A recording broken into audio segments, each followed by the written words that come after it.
Sanibonani, welcome back to enye video. Ngiyabonga kakhulu ukuthi ungene. Thank you very much you guys for your love and support. Ngicela mangaba subscribe channel, please do so. Subscribe, like video, njalo share video.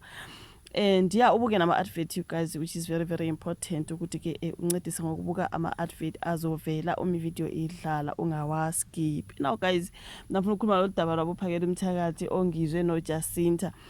I can say ukuthi kuningi okushiwoyo enkundleni zokuxhumana abantu bekhuluma ukuthi ngathi sebexabene sekutheni khona izinto nje engizibonayo on social media mina angazi kanti baxabene yini bafowethu.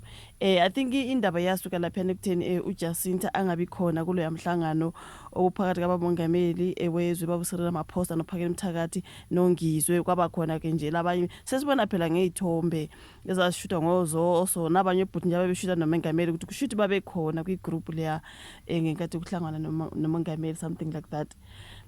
So manga ex ngiyabona nje ngathi kunezinkulumo angazi kuphendulana uPhakela Mthakathi no Jacinta, like there's just a whole lot happening, but uPhakela Mthakathi you guys uthi bona abaxabene ntonto, but most uthi yabuka angazi ke, but these are verified accounts. Ikhona le ka Jacinta athi yena kuze kube namhlanje not even once of you has called me, kodwa mina I called ngaze ngayeka ngibona izithombe ku social media and anizange ningiphendule kuze kube namhlanje. Konke ngifunda ku social media kuze kube namhlanje, kodwa sekuthuka mina futhi ayikulungile. You know, nguJacinta loyo ubekhuluma noba nongizwe noPhakela Mthakathi ubekhuluma nobani, you know what I mean. Mbona abantu bele kube ezipostile lezi inkulumo lapha ka ex kunalana uNkosikhona Phakela Mthakathi ndabandaba ubephendula uJacinta ethi yena, I have never replied to you or any of your comments negatively in public. Please remember that I am also capable of doing that, but I don't because I am not in competition with you anyway. I love you and respect you as a sister. uPhakela Mthakathi to uJacinta. Abantu balokhu bezishare lezi nkulumo zalaba enkundleni zokuxhumana, but she shared it. Why would anyone share into enje if angayisupport, not to support it? These are the inkulumo zakhona you guys abantu bethi kanti sekuyaliwa yini, like angazi bafethu. So kuba ngwani ukuthi uJacinta akazange abe khona lapha kule meeting. Kuyabonakala nje khona ukuthi ngathi sekukhona ke okuningi wesinathi abantu siqhubeka sithela uparafini emlilweni. Like I feel like kuba abantu nabo mhlambe if we can stop posting zonke lezi zinto, I think uJacinta feels Jacinta feels like bamshiya sayidini ebe yonke lento you guys ibimayelana vele nemarch and march, yonke lento yabantu bangaphandle uxoshwa kwabantu bangaphandle bekuyinto yemarch and march. Ngezwe mina ukuthi oPhakela Mthakathi nabongizwe bathe bona basupporta imarch and march ekubeni ke kunjani kususwe abantu abasezweni ngokungemthetho. So kodwa kwase kubonakala manje ngathi kugqama uPhakela Mthakathi sengathi yonke lento yakhe abantu bethi hayi Phakela, leave this thing, is not yours, into kaJacinta. So sekubonakala ngathi manje mase sebeba nemeeting nobamongameli uJacinta engekho, yona lento kuyinto yemarsheni mash uyayibona ukuthi ngathi ivele nje ngeke sekuyi 1+1=5 for me. I'm like, you know what I mean. Abantu bethi no lapha ngathi bafumbathiswa imali ngobamongameli ever since bahlala nomongameli. Hayi kwavele nje kwangathi abasahlangani noJacinta. Angazi ukuthi kanti what happened kuleyo meeting, kodwa bakhona abanye abantu bathi no niyagagamela you guys vele nifuna ukudala ingxabano phakathi kwalaba lokhu niyapost izinkulumo noke nenzani nipost ama video vele ukubaxabanisa, but kubukeka vele sengathi bona nje abasahlangani. Uyayibona leyo nto. Yonke lento guys is politics. Yazi ezinye izinto ibafethu umele uzibheke, it's just politics. uPhakela Mthakathi yena uye wasebenzisa imarch and march, honestly speaking, for lento yakhe angazi ngathiwa insizwa nobusizo what. uPhakela Mthakathi honestly for me I feel like uye wayuza uJacinta you guys. Hayi uye wamuza ngempela bafethu. Phela sekugqamele sokungathi lento kaPhakela Mthakathi everyone is Phakela Mthakathi uJacinta ongiyo emarch and march esazi ukuthi imarch and march yona yaqala ke lento.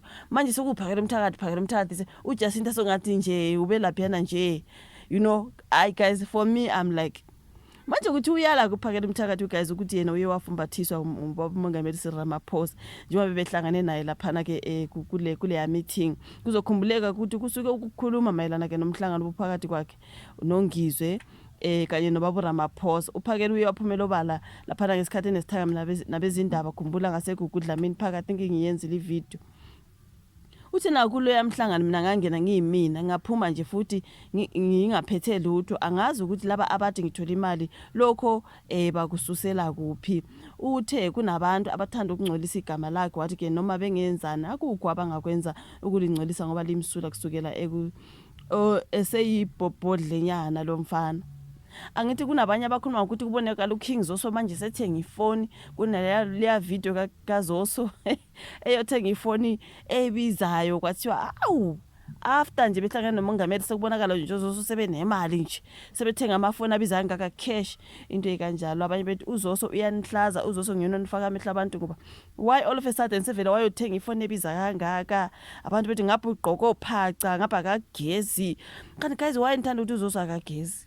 I don't think akagezi leyamfana kodwa Nkosi yami just ukuthi again umuntu okugqoka mhlambe ngalendlela besifisa thina ukuthi kubugqoka ngayo uZoso yasifanele nabo MacG ngabantu abanemali but they don't go all out ukuthi bayegqoka kahle nje umuntu aconse nje umuntu nje osigqokela ukuthi as long life you know. I don't think ukuthi akagezi just ukuthi ikhanda lakhe akalikami just ukuthi nakalikami ikhanda but usuke egezile bafuthi kaningana sasemncane lo yamfana usakhula bakithi. I think imali yona nje yamfica emncane waqala nje ukwenza imali sesemncane khona abathi hayi manje siyakha istezi ya nguyena vele bahlazile vele wayothenga ifoni engakamila inwele efaka ophaca wathi kwavele kwacaca nje ukuthi khona imali abayitholile lapha uthi uphakela umthakathi abathola ngalutho.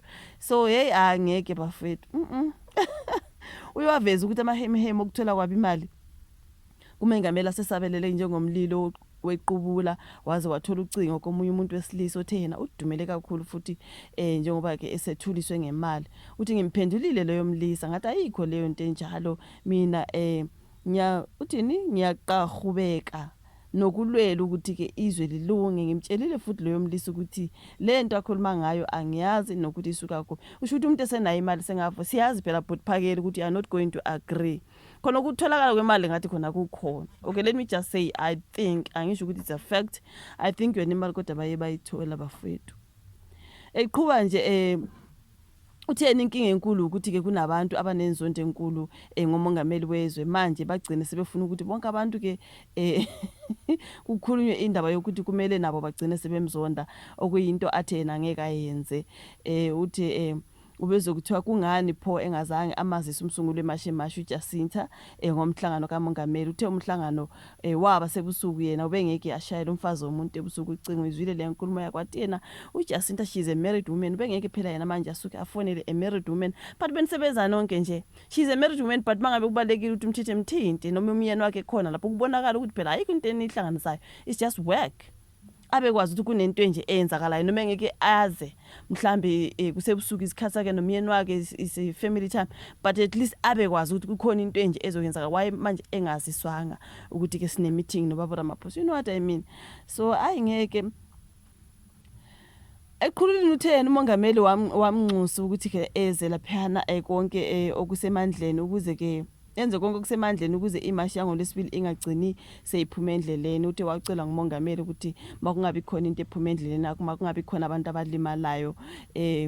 Untshela ukuthi kunamazwe ahlalele ovalweni ukuthi ke ngemuva kwale mashi kungenzeka afike esezothatha abantu bawo sebeyizidumbu.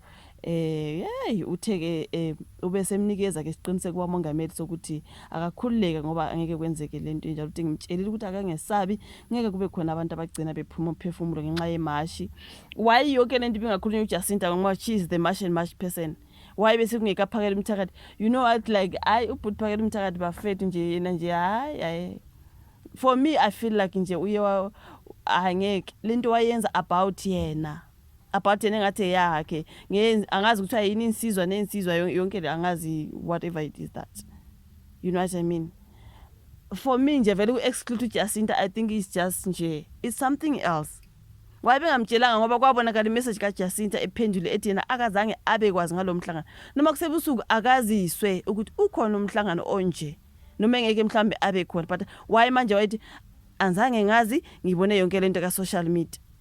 Ngabona ubuqili nje bumenemene nje buhwirihwiri la obukhona abamtshela ngabavele bamsadlina enguyumnikazi weMasheni Mashi onguyewasusa yonke lento bahamba bebodwa bathe sebesuka lapha kwavele nje kwaphambana inkomishi akusekho nje vele sekuyanuka nje vele everything is just messed up, you know what I mean. So angazi bafethu uvola ka comment section.